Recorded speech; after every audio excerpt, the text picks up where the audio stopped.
Good morning and welcome to today's show. I'm Jeff Rehmeyer. I'm an attorney and president at the CGA law firm. Historically, my practice involved estate planning and administration, business and real estate. Now I'm emphasizing my focus on estate planning to include planning for young adults. Today we'll talk about protecting your family again, but we'll specifically focus on issues for students in colleges and universities. So we're going to have an opportunity for you to get insights from the university level from an individual that I've known for decades and in whom I hold the highest regard, Scott Simonds, Director of Student Affairs at Penn State York. Welcome, Scott, and good morning. Good morning, Jeff. It's great to see you. Great to see you too. So briefly, Scott shared his bio with me, and it's nearly 4 pages, and the font is almost too small to read without glasses, but I can see much of it. And what I would say is that he's been the Director of Student Affairs since 2017, previously served as a campus dean for Harrisburg Area Community College for about 10 years, also did other work at Harrisburg Area Community College, and then actually was at Penn State in a prior decade. Scott does a lot of supervision and assistance with students. He provides counseling and guidance. He's sensitive to needs in special populations. He's confident and calm in dealing with crises. He has a number of professional memberships, conferences, and community services. And by way of education, Scott has a Master of Science, Student Personnel Administration from State University of New York College at Buffalo. And he has a Bachelor of Science in Secondary Education from East Stroudsburg University of Pennsylvania. And perhaps of nearly significance is Scott is a graduate of the class of 1999 of Leadership York, which has a select crowd of members, many of whom are successful, and then we're in it too. So Scott. Nicely done, Jeff. Thank you, Scott. Can you take a few minutes and tell us about yourself and how you got to where you are today? Absolutely. So I live in New York City. I have 4-legged children. My wife and I have dogs. We love the city life. We love living in New York, and we've been here for about 25 years now. As you said in my bio, I thought I was going to go off to college and be teaching history or social studies somewhere in a middle school or a high school. And I started down that path. I knew I always wanted to work in education. I'm passionate about it. I recognize how it changes lives and improves people's lives. And once I got to East Stroudsburg, I got very involved as a student, and I realized, hey, you could make your career working at a college or university campus and all that brings along with it. And I seemed to gravitate more toward those out-of-classroom experiences. They were key motivators for me as a student. They kind of helped me, those co-curricular experiences helped me pull all the pieces together. So I wanted to see that happen for other students. So it was probably my late sophomore, junior year, and that's usually when most students have a crisis in major. I had decided I really didn't want to, I didn't see myself in a high school classroom for 30 years. I thought maybe I would do it for a while, but I really was gravitating more toward working with adults and working in the college setting. So I went right on to graduate school and pursued the degree, and was lucky enough while I was in graduate school to work in the residence halls as my assistantship. And so I was working directly and living directly with students, which is always interesting. But that's really where my career in student affairs kicked off. And it's been over 30 years now that I've been working in higher education. So my 6-word bio, I always say, is loved college so much I never left. So that pretty much sums it up, Jeff. That's how I landed where I am today. And I love it. I still love it after all these years. That's excellent. Well, your enthusiasm is always evident to me, so I can tell you love what you do. And I'm certain that shines through to the students and helps them. So just to further understand what you're doing, if you had to look at your work yesterday or today, what does that look like for you? Honestly, that's one of the reasons why I still feel great about getting up every day and coming to work, because I don't have 2 days ever the same. That's the beauty of working with college students, is you never know what's going to come through the door on any given day. Sometimes that's really exciting and positive, and sometimes it can be really challenging. But the different students that come through here bring in different ideas and different energy, and that's what's kept me engaged. What did I do at work yesterday? Well, we're focused on spring, although it may not feel like it outside. This is a time of year that we're picking award winners.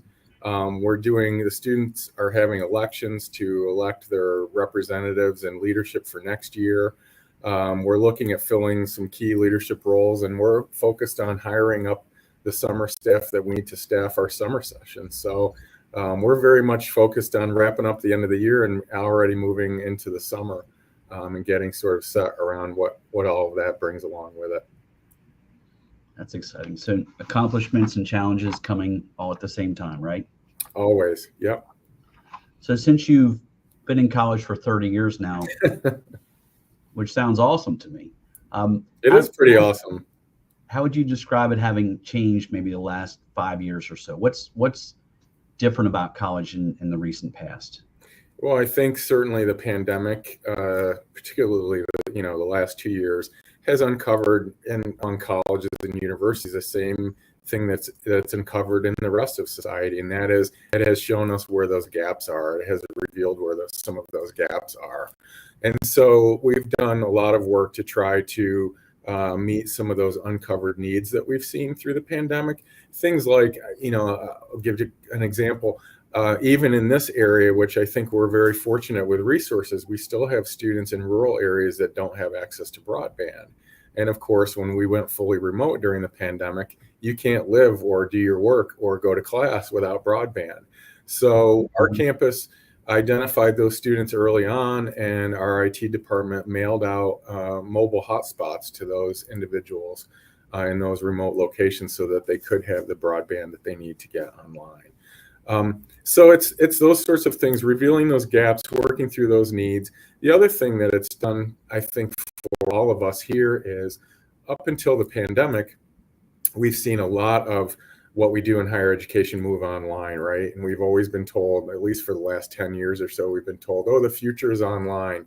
Students love the convenience, and they love not having to travel, and they love being able to do their classes wherever they are. And all of that's true. And certainly the technology has allowed us to extend our reach beyond the traditional Monday through Friday, 9 to 5 hours. But I will say that during these remote work periods, the students have now returned to the campus, and they're very vocal and quite adamant that there is no replacement for the in-person experience. And students were clamoring. They were begging us to reopen the campus so that we can come back because we need to be face-to-face. And for somebody who's been around a while like me, who's not crazy still about a lot of this online stuff, it's very reaffirming to hear students say that and know that even though we may be moving more online, and things certainly have moved quickly in that direction, there will always be a place for the brick and mortar campus, that there just is no way to replace what all of that includes. So it was very reaffirming to experience that. Well, that's good news. Yeah. College experience in person, right? It's just not the same. Excellent. So at this point, what do you think is the biggest challenge that's facing education at the collegiate level now? Oh, for us, without a doubt, declining enrollment. We've seen nationally declining enrollments at most institutions, other than the most elite and the largest. We've seen declining enrollments really since about 2010. Universities and colleges hit their peak, and we certainly have been subjected to that here as well. I just read a book. I can't recall the title of it, but the author is Nathan Grawe, Grawe. He's written about trends in higher education in the next few years, and it's a bit of a warning. In 2026, we're going to experience the largest decline in high school graduation rates that we've seen in decades. It all goes back to the 2008 mortgage crisis. In 2008, you remember the bubble burst on the mortgage crisis, and individuals stopped having children, certainly at the rate that we were seeing before, and that hasn't really rebounded since. So we're going to go into a period now of quite a substantial reduction in the number of high school graduates beginning in 2026. And that means if you want to see colleges and universities be successful and continue to be vibrant and succeed, we're going to need some help. We're going to need additional funding or additional support in order to continue to meet the needs of our population if we're already facing enrollment declines and we've got this big precipice that's coming in 2026. So we're already planning for it at Penn State. We're having discussions about how we can be working to mitigate it. But it's certainly, it's like this looming thing that's out there that's headed our way. And I think only those institutions that are intentional and plan for it or have big and large endowments that are going to help them weather the storm are going to be the ones that are going to be around too after it. So it's an existential threat to all of us. Without students and without enrollment, we just simply can't exist. So that answer prompted two questions for me. So one is this: you said the enrollment's been decreasing since 2010. Why do you think that decrease started? I understand that the population will affect it in 26, but why do you think there was a decrease from 2010 till now? So immediately following the mortgage crisis in 2008, there was a lot of money that was appropriated both at the federal and state level to help dislocated workers. Remember, we'd seen massive layoffs at the time. Mm-hmm. Lots of folks were going back to get retooled. And so from 2008 to about 2011, most institutions peaked in their enrollments because I remember I was at Hack then, and we were seeing really unprecedented growth at the community college because individuals had access to these government funds to help pay the tuition and get retooled. Those individuals moved through that process in 2 or 3 years and went back into the workforce. And so the peak happened, and it started as a gradual decline from 2010, certainly accelerated by the pandemic in many cases. And it's been a slow return. I know in particular here, we've had quite a vibrant international population. In 2019, it was about 20% of our overall campus population. We lost over 200 students in 2 years due to the pandemic and due to the fact that consulates were closed and immigration became difficult and a whole host of other issues. And I think we'll see those international enrollments return, but it's going to take some time to see them come back. Interesting. So I two thoughts come to my mind. One, I certainly know that college isn't for everybody, and there are lots of meaningful career paths that don't include college. I have lots of clients that didn't go that are massively successful, and certainly I know that trades can pay well. Although I do think of a little newspaper clipping I had from decades ago when I was going to school that said, the more you learn, the more you earn. And at least statistically, it would often set you up for more earnings, although the cost-benefit equation, I think, has gotten more challenging in many respects because it's a big investment, although everything is to a certain extent. That's true. Okay, so you had mentioned serving the needs of the student population in your last answer as well. What sort of needs do you serve in particular? Let's start to drill down on what a few of those are. I mean, basically the way I characterize it is anything that's going to present as a barrier for a student that prevents them from either accomplishing their academic tasks or move toward their academic goal, whatever that might be. It might be financial. There might be a health-related concern. There may be I deal with students a lot with extenuating circumstances, right? They get into a car accident. They have to have surgery. Whatever something unforeseen that the student or family did not expect would occur when they enrolled for the semester, that lo and behold, something has happened here. And how do we address this? How do we mitigate it so that the student can continue to move forward? And so that's kind of what we do. We work with a network of great colleagues on the campus who, when students are in difficulty or in trouble, filter those students our way. And then me and my team, we work with them to identify what the need is and then see what we can do within the university's resources to deploy whatever those resources are to that student or to that family. And more times than not, we can be very successful with what we're able to do. That's the nice part about being part of a large university with lots of resources, is we can often bring those resources to bear and really leverage those opportunities, where if we were just a small standalone campus, it'd be much more difficult. Mm-hmm. Well, Scott, we talked about this some before, but part of what I've been focusing on is planning for families, protecting families.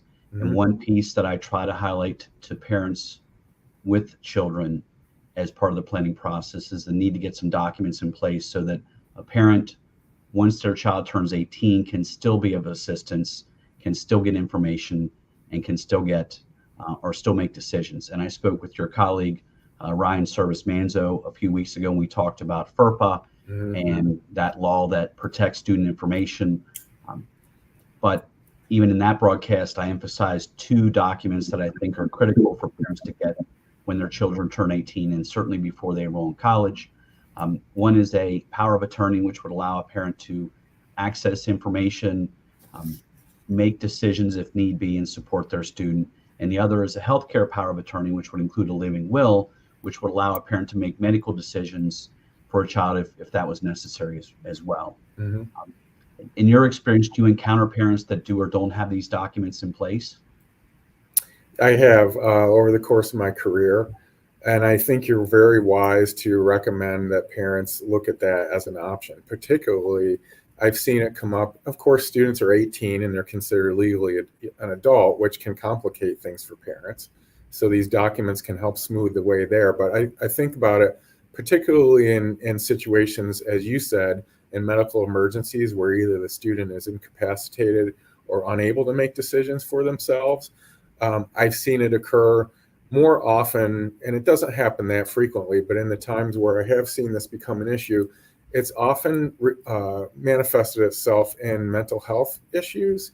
Students either come to the institution already aware of what they're working with. I think about a student in the past who was dealing with bipolar disorder.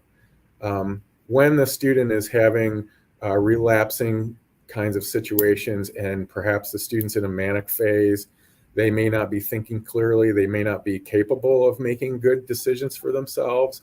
Mm-hmm. And so I think having these documents in hand and on file could be extremely helpful in working with the authorities at your son or daughter's institution to be sure that they're getting the best care and making the best possible decisions given their situation.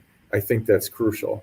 You don't want to be in the midst of a crisis and find out that you're not in the place that you thought you would be in terms of making decisions for your child. So I think it's very wise to be thinking about these on the front end and be articulating these documents before the child even gets to the campus. And let the folks at your child's institution know. For example, if your student's going to be seeing someone in the counseling center for ongoing support, make sure that those individuals know that these documents are in place and that you have the opportunity to weigh in on these decisions. That's really important. Okay, so I heard you reference two instances. One is there could just be an accident nobody expects, and parental help, parental involvement is necessary. And another one is if you know your child needs support of certain types, that's almost a cue to get these things in place as well, because that gets you a chance to interface, to make the connection. And then if somebody approaches you and says, I know my son or daughter is having counseling, please understand that I have a healthcare power of attorney and a power of attorney. That's documentation you can take, and then that creates that legal authority for you to communicate if it's necessary or helpful to do it. That's exactly right. Yep. Scott, can you recall instances where parents didn't have those documents and encountered issues in helping their kids? I can recall situations, and this is going back to when I was working in the residence halls, but situations where we had individuals transported to the hospital, oftentimes, I hate to say it, but because of extreme intoxication, really where it was life-threatening a couple of occasions. And it can be very difficult, particularly when parents are hours and hours away from the institution by car, which is frequently the case. It can make communication very, very challenging.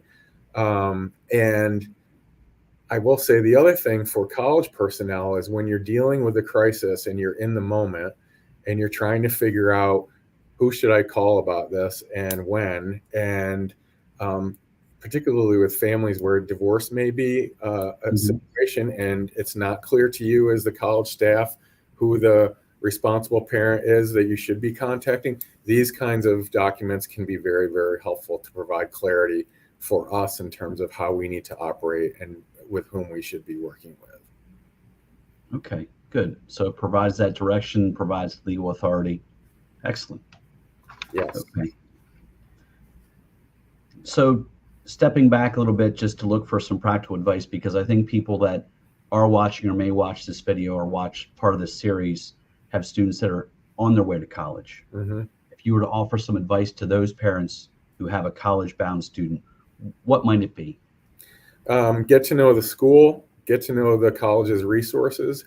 I love it when parents come to our open houses and our accepted student programs and our parent orientations, because the more you know, the more you can help your student, right?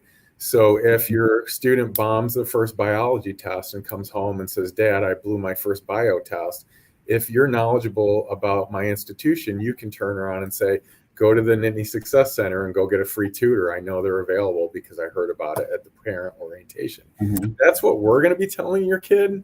But it's great if you're reiterating the same message as we are on the campus. I hate to say it, but sometimes they'll listen to parents more than they'll listen to us. So to have that second reiteration of this is what you should be doing, or here are the resources that you could be using, can be very, very beneficial for your student. And it also drives them a little nuts. And who doesn't love to drive their kid nuts every once in a while? So arm yourself with knowledge, get to know the resources, and get to know the institution. The other thing I'll say is don't be afraid to call. I never mind hearing from a parent. I'll have parents call me up and say, I'm concerned about my student because they seem like they're not getting connected. They're not meeting other people. They just come, they just drive in and go to class and come home. How do I get them involved? And by the way, don't tell them that I called you, and we'll work with that if we need to. And certainly, we'll do what we need to do to make sure that that student gets connected. But we're always happy to work with parents, and would always welcome you to call if there's ever anything going on that we can be helpful with. So don't be afraid to pick up the phone and get to know your son or daughter's institution a little bit. It can really pay off. Okay. My follow-up question to the college-bound student was advice if you have a college-age student, but I feel like you might have given me that answer already. Yeah, I mean, don't let me mislead you either, Jeff. I mean, it's fine for parents to call when you need to, but also, let your student handle his or her own business. I know Ryan talked a little bit about that when he was on with you. I think that's an important thing. I think that, and I hate the term adulting, that young people use now, but it is adulting to learn how to navigate bureaucracy and figure things out and look at a policy and interpret it and figure out how it applies to you. Those are all important things to learn and understand as adults. And your students can learn many of those things by learning to navigate the college's systems. And yes, they can be befuddling, and certainly Penn State is a big place with lots of policies and lots of rules and regulations.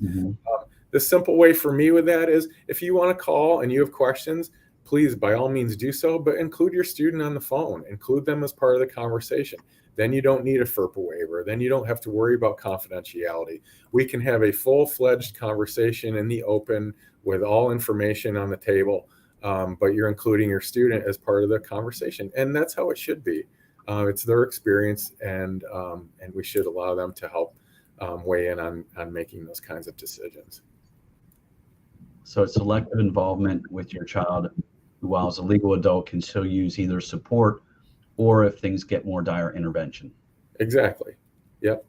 Okay. It's a fine line. Well, it's good to hear you talk about all the resources too. I think that's probably something. Learning about what all there is to offer is probably a big task for parents, but it's important to do.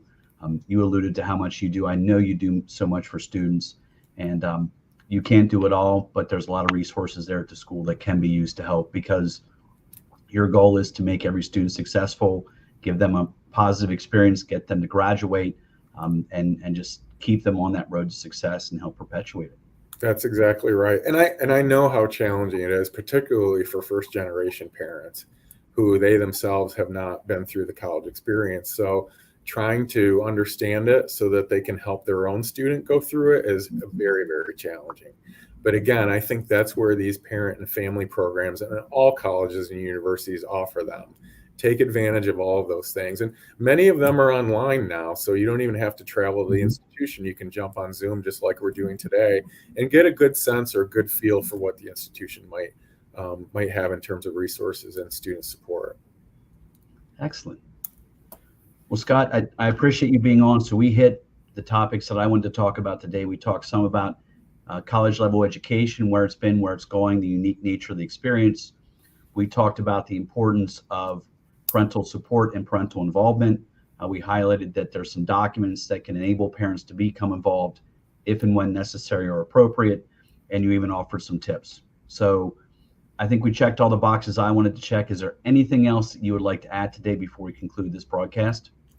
The only other plug I'll make, Jeff, is I'm going to go back to something you said earlier about the trades and how not everyone needs to go to college, which I don't disagree with that. But I will take umbrage with one thing, and that is that I do think everybody needs a credential, right?